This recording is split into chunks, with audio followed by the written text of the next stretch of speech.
ओम शांति। आज हम आपको ओम के बारे में बताएंगे। ओम का मतलब होता है, सबसे पहले ओम में आ आता है। आ का मतलब होता है आचरण, उ का मतलब उच्चारण, मा का मतलब मनन।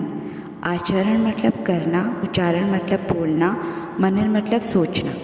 अर्थात हमारा करना, बोलना, सोचना जब तीनों चीज़ें समान होती है तो तब हम उसे कहते हैं ओम नमः शिवाय। आज वर्तमान समय में यदि हम देखें तो जीवन तो सभी जीते हैं, परंतु जीवन जीने का ढंग किसी को भी नहीं पता। भोजन तो सभी बनाते हैं, परंतु भोजन बनाने की भी एक कला होती है। गीत तो सभी गुनगुनाते हैं, परंतु गीत गाने की भी एक कला होती है। उसी प्रकार से जीवन तो सभी के पास है, परंतु जीवन जीने की भी एक कला होती है जिसे हम समझ नहीं पाते। तो प्रजापिता ब्रह्मा कुमारी में हमें जीवन जीने की एक बहुत ही सुंदर कला सिखाई जाती है। कहते हैं हाफ नॉलेज इज़ डेंजरस। किसी भी चीज़ का आधा ज्ञान बहुत हानिकारक होता है।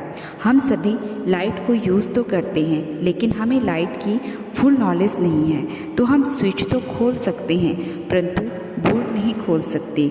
यह स्विच दबाएंगे तो उससे फ्रिज ऑन हो जाएगा, वह स्विच दबाएंगे तो उससे टीवी चालू हो जाएगा। मतलब कि जो भी स्विच हम यूज़ करेंगे उससे उस साधन का हम प्रयोग कर सकते हैं, परंतु अगर हमें नॉलेज होगा तभी। यह तो हमें नॉलेज होता है किससे क्या चलता है, लेकिन अचानक लाइट में कोई प्रॉब्लम हो जाती है और हमसे कह दिया जाता है कि जाओ बोर्ड खोल दो और उसे ठीक कर दो। तो यदि हमें नॉलेज नहीं होगी कि बोर्ड को कैसे खोलना है तो हम उसे नहीं खोल पाएंगे। जब किसी चीज़ की हाफ नॉलेज होती है तो तीन चीज़ें होती है, एक डर, दूसरा डिपेंड, तीसरा डिस्टर्ब। हम ये सोचेंगे ये क्या हो गया, दूसरा हम ये सोचेंगे कि कोई आए और इसे ठीक करके जाए, और तीसरा हम डिस्टर्ब हो जाएंगे। सारे काम हमारे रुके पड़े हैं। तो उसी प्रकार से हमें इसकी फुल नॉलेज होती तो कोई डर नहीं होता। हम उसे खोलते और उस कनेक्शन को जोड़ देते, किसी पर डिपेंड नहीं रहते और कि कोई आए और ठीक कर दे, और ना ही हम डिस्टर्ब होते। तो उसी प्रकार से आज हमारे पास जीवन तो है, परंतु हम अपने जीवन में देखें डर भी है तो मौत का, बीमारियों का डर, भविष्य का डर, किसी पे अगर हम डिपेंड्स हैं तो उसका डर, किसी को पेरेंट्स पे डिपेंड रहने का डर कि हम अपने माता पिता के ऊपर डिपेंड है, अगर कुछ हो गया तो हम क्या करेंगे। कोई जॉब करते हैं तो अपने बॉस पे डिपेंड है। तो कोई ना कोई किसी न किसी पर डिपेंड अवश्य है। सभी अपने जीवन में परेशान हैं, किसी न किसी बात की वजह से। इस बात से हमें मतलब कोई ना कोई किसी बात की वजह से परेशान है। इस बात से हमें ये पता चलता है कि हमें जीवन में अच्छे से नॉलेज नहीं है, क्योंकि अगर हमें अच्छे से किसी बात का ज्ञान नहीं होगा तभी हमें डर सताता है। एक समय था जब साधु सन्यासी लोग जंगल में रहते थे और घने जंगलों में रहने के बावजूद भी उनके मन में किसी प्रकार का भय नहीं होता था। जंगलों में चीता, भालू उनके आश्रमों में आते थे। उनके पास कोई सुरक्षा का साधन भी नहीं था, ना कोई उनकी रक्षा करने वाला होता था। फिर भी उनके अंदर कोई डर नहीं था। वो किसी पर भी डिपेंड नहीं थे कि कोई आए और उनकी सहायता करे। उन्हें खाने को कौन देगा, पहनने को कौन देगा, वो किसी पर भी डिपेंड नहीं थे, ना ही वो डिस्टर्ब होते थे, अपनी आनंदमय स्थिति में रहते थे। तो ऐसी कौन सी नॉलेज उनके पास थी जो ना उनके जीवन में डर था और ना ही वो किसी पर डिपेंड थे, ना ही उनके जीवन में कोई डिस्टर्बेंस थी। तो हम सभी जानते हैं जब हमें आत्मज्ञान हो जाता है, अर्थात प्रजापिता ब्रह्मा कुमारी विश्वविद्यालय में जो 7 डेज़ का कोर्स दिया जाता है, उस कोर्स में तीनों चीज़ों की जो जानकारी दी जाती है, एक आत्मा का ज्ञान, दूसरी उस परमात्मा का ज्ञान, तीसरा इस संसार के चक्कर का ज्ञान।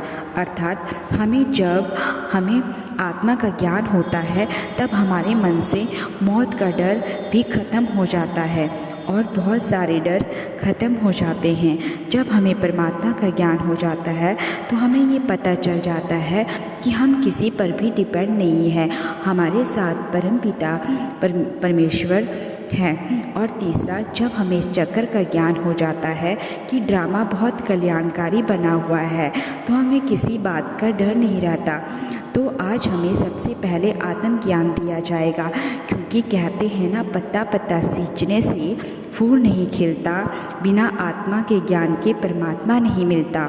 चींटी से लेकर हाथी तक सभी जीवों में आत्मा तो है, ये तो एक नॉर्मल बात है, परंतु शरीर में होते हुए भी उस आत्मज्ञान, किसी को आत्मज्ञान हो जाए, ये बहुत महत्वपूर्ण बात है कि आप शरीर में हो और आपको आत्मज्ञान हो गया।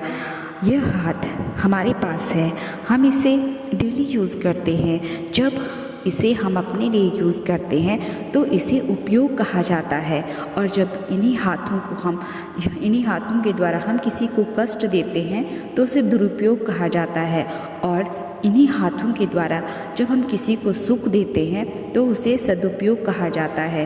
तो यह कोई हाथ नहीं करता, ये हमारी बुद्धि करती है। आज इस सृष्टि में जितने भी जीव हैं, कुछ भूमि पर रहने वाले, कुछ ज़मीन में रहने वाले और कुछ आसमान में चलने वाले, सभी जीव अपने जीवन में दो काम कर सकते हैं। हिंसक जीव वो अपने जीवन का दुरुपयोग करते हैं, और जो अहिंसक जीव है वो अपने जीवन का उपयोग करते हैं। लेकिन सभी जीवों में जो श्रेष्ठ है वह मनुष्य है। बड़े भाग से मानुष जन्म मिलता है, सबसे भाग्यवान हम प्राणी हैं। मनुष्य जीवन हमें किस लिए प्राप्त हुआ है, ये एक सिंपल किस लिए प्राप्त हुआ है, हमें सबसे पहले इस बात को समझना चाहिए। तो आज मैं आप सबको इतना ही समझाना चाहूँगी कि सबसे पहले आप अपने जीवन के महत्व को समझें। ओम शांति।